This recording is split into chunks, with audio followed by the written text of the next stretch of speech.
Here are the 5 things that I'm going to do in 2026 to make sure that my business doesn't fail.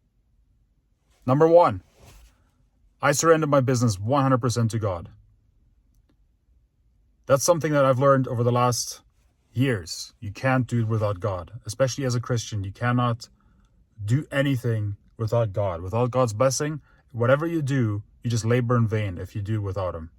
And it's not that I have never surrendered or I've never given my business over to God or my work. It's just this year it was full-heartedly. I gave Him 100% of my business. I gave Him 100% of my business name. I gave Him everything that I have.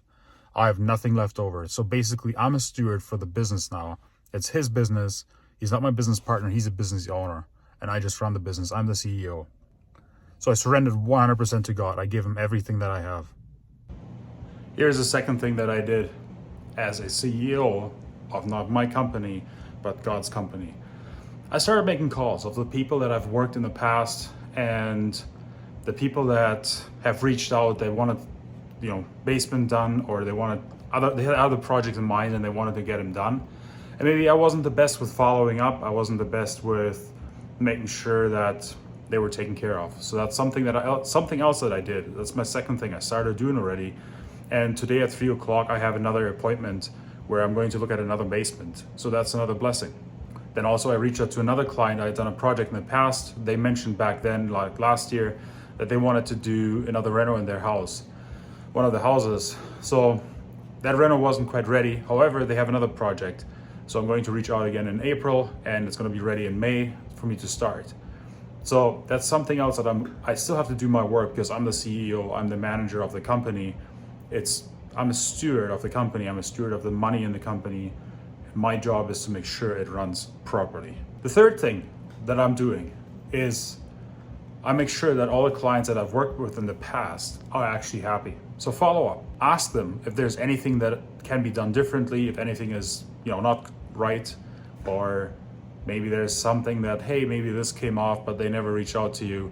So you look out for them and then ask them for referrals right away.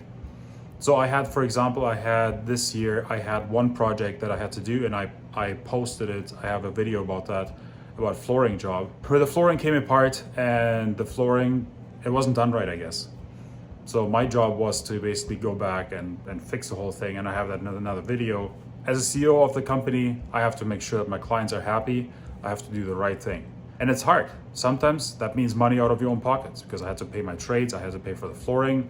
And the other day I got another call or a text message from another client where something we had done, I guess not right, it didn't look right. So I'm going to have to follow up and make sure that they're looked after. Because I have to make sure that the reputation and the integrity of the company is intact. Number 4, this is the fourth thing that I'm going to do in 2026. I'm going to make sure that the company actually has a profit margin. The company actually makes money. Because that's the whole point. Why would you do business if your company doesn't make money? So you have to make sure that you have profit margin set aside. You have to make sure that your GST is set aside, that your taxes are set aside. Everything is there. You can't just take all the money out. And this is another thing that I learned over the years, because if you have money coming in, you have a big project and everything works fine, and then all of a sudden, now you have no work for a couple of days or a couple of weeks. Now you have to draw money. You take maybe from the GST account, you take from wherever. You can't do that. You have to make sure that you always have work. And here's number 5. Make sure you vet your clients. Not all clients are good clients. You want to have the best clients. You want to have the cream of the crop. Not everybody's going to be perfect. Not all clients are going to be the best clients or the clients that you always wish for, but you still have to filter and you have to vet your clients. It's so important. I had a project that I was supposed to start last year in July. I was supposed to start a fourplex. Then I got pushed to August, then I got pushed to September, then October, November, and then I was supposed to start, I think 3 weeks ago. And then my price was too high. And I was waiting for that project to happen.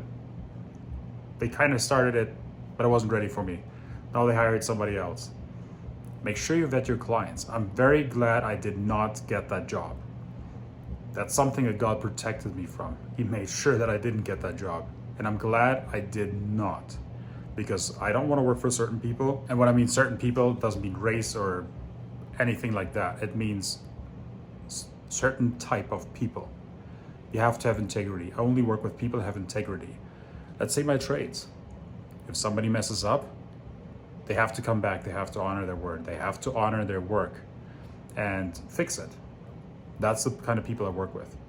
Right now I'm in inspection time. I just had 2 inspections here for plumbing, for HVAC, and for building. And it's very, very important that you have guys that you can trust. When something is wrong, that they come back and fix it. Let me show you something. Now, this is the plumbing here. This here wasn't installed correctly. So what happened is, on the inscription or here, it says either way, and basically up was pointing this way. Now, for those that understand construction, you have to have up here because the cold water comes in, the warm water comes in, and basically was this way, so it started mixing. And it was an honest mistake because I guess the plumber didn't look at this here, he looked at this cap. No big deal. However, the water started mixing and the hot water got cold. So they called me, the client, and said, hey, why is my water cold? And I have no idea. So I show up, I look at this, we did all the, look around, maybe there's a valve that's not correctly, or maybe there's a shut-off valve that we missed. No, it was none of that. It was just something simple like this. So I called the plumber and he apologized. Once we found out what the problem was, he showed up, he fixed it, he got it done. And that's what matters. That's what matters when it comes to trades. It's very, very important that you work with the right trades, that they come back, that they actually do the work, that they are proud of the work that they do, the work that they put in. Work with the right trades, work with the right clients. And sometimes, yes, we want to take on the work because maybe we need a job right now, maybe we need the money right now.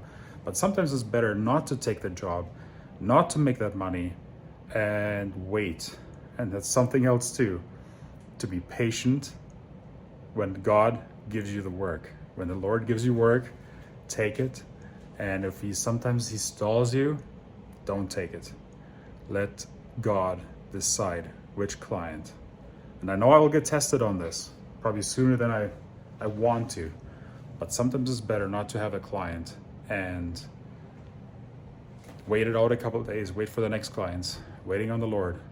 I hope you found this video insightful and you liked it. I hope I've earned your subscription.